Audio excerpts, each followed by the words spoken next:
हरिओम प्रिय दर्शकों, यदि आपकी वृश्चिक राशि या वृश्चिक लग्न है तो इस वीडियो को बहुत ध्यान से देखिएगा, समझिएगा। इस वीडियो में हम समझने वाले हैं शनि वक्री प्रभाव को। शनि अब वक्री होने जा रहे हैं 13 जुलाई 2025 को। 13 जुलाई से लेके 28 नवंबर तक ये वक्री रहेंगे, 139 दिनों तक। ये अब अपनी उल्टी चाल चलेंगे, यानी कि शनिदेव की अब उल्टी गिनती शुरू हो चुकी है। पहले तो ये 29 मार्च 2025 को मीन राशि में गोचर करना प्रारंभ कर चुके हैं, परंतु अब ये मीन में ही उल्टी चाल चल रहे हैं, क्योंकि माना जाता है कि जब कोई ग्रह वक्री होता है तो वो पीछे की ओर आता हुआ प्रतीत होता है। कुछ भ्रम की स्थितियां भी हैं, तो उन्हें भी हम समझेंगे, क्या उपाय करने हैं, अच्छा बुरा क्या फल मिलेगा वो भी समझेंगे। क्योंकि शनिदेव जब आए 29 मार्च 2025 को, तो ये पूर्वा भाद्रपद नक्षत्र जो कि गुरु का नक्षत्र है, उसका चतुर्थ चरण मीन राशि में है।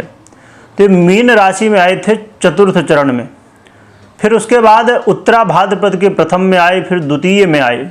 अब 13 जुलाई को वक्री जब हो जाएंगे तो ये पुनः से प्रथम चरण में उत्तरा भाद्रपद के और फिर पूर्वा भाद्रपद के चतुर्थ चरण में जाएंगे और पुनः मार्गी हो जाएंगे। कुछ लोगों को भ्रम यह है कि शनिदेव वक्री हो रहे हैं, यानी कि कुंभ राशि का फल देंगे, जो कि कुंभ राशि के अधिपति हैं, इसलिए फल तो देंगे, परंतु वक्री के वजह से नहीं। क्योंकि अब जैसे शनिदेव तुला राशि में उच्च के होते हैं, परंतु संपूर्ण अंशों पर नहीं, खाली 20 अंश तक ही शनिदेव तुला राशि में उच्च के होते हैं। इसी तरह हमें जानना जरूरी है गहराई से कि शनिदेव वक्री तो हो रहे हैं, परंतु इसका मतलब ये नहीं कि वो कुंभ में आएंगे और कुंभ का फल देंगे, मीन में ही हैं। और समझिए, तुला राशि में यदि शनिदेव हैं, वो 21 अंश या 30 अंश के बीच में है, 21 अंश से 30 अंश के बीच में, तो ये वो मित्रवत फल देंगे, ना कि वो उच्च का फल देंगे। इसी तरह गहराई से जब आप नक्षत्र वाइज देखते हैं तो ये चीज़ें क्लियर होती हैं। अब यदि एग्जाम्पल हम लें कि शनिदेव यदि तुला राशि में होते और वक्री होते और तुला में ही रहते, कुंभ में नहीं, ये कन्या में नहीं जाते, तो ये कन्या का फल नहीं देते। इसी तरह अभी भी स्थिति है, तो इसलिए भ्रम में बिल्कुल भी ना रहें कि शनिदेव वक्री होके कुंभ का फल देंगे, क्योंकि कुंभ में आ ही नहीं रहे। अब देखा जाए तो वृश्चिक वालों के लिए शनिदेव वर्तमान में आपके पंचम भाव में गोचर कर रहे हैं, जो कि आपके तृतीय और सुखेश हैं, और ये अपने दृष्टियों से कई भावों को प्रभावित करेंगे। आपके दाम्पत्य जीवन को भी प्रभावित करेंगे, आपके आय को प्रभावित करेंगे और आपके धन को भी प्रभावित करेंगे। क्या फल देंगे, क्या उपाय करने हैं, ये जान लेते हैं। शनिदेव का गोचर काल लव पार्टनर के लिए बिल्कुल भी ठीक नहीं कहा जाएगा। ये समस्याएं उत्पन्न करेंगे लव लाइफ में। मैरिज लाइफ को लेके भी आपको सतर्क रहना है। काम काज को लेके जो फाइनेंशियली स्थिति है उसे संभालने की ज़रूरत होगी, क्योंकि जहाँ से पैसा आ रहा है उसमें रुकावटें आ सकती हैं। या आपने किसी को पैसा दिया था और सामने वाले ने वादा दिया था कि हम इस समय तक पैसा देंगे, तो हो सकता है कि वो अभी ना मिले, फिर कब मिले कुछ कह नहीं सकते।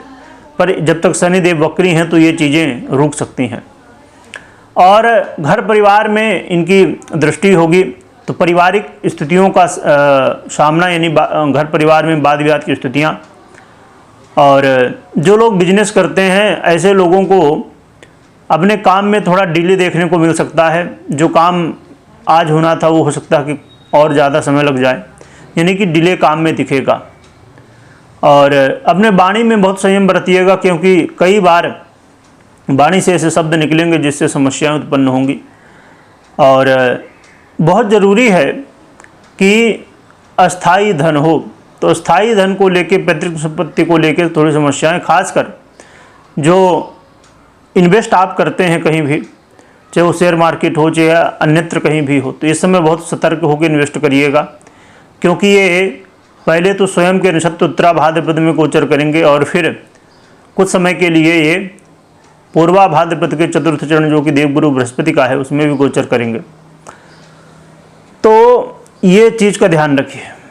जो कि विद्यार्थी, जो स्टूडेंट हैं, उनके लिए बहुत ज़्यादा समस्या तो नहीं है, परंतु इसमें आपको मेहनत अधिक करनी होगी तभी आपको लाभ मिल पाएगा। खासकर लव पार्टनर के लिए विशेष सावधानी, ऐसे में कई बार शनिदेव ब्रेकअप की स्थितियां भी पैदा कर देते हैं, तो आपको विशेष रूप से सतर्क रहना है।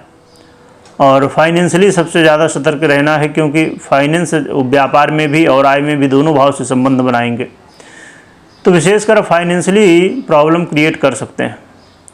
तो इन चीज़ों का ध्यान रखिएगा। बाकी शनिदेव के लिए क्या उपाय करना चाहिए जिससे अच्छे फल मिले, तो इसके लिए शनि के मंत्रों का जप कर सकते हैं, ओम शं शनिश्चराय नमः, या अन्य मंत्रों का जप कर सकते हैं शनि के।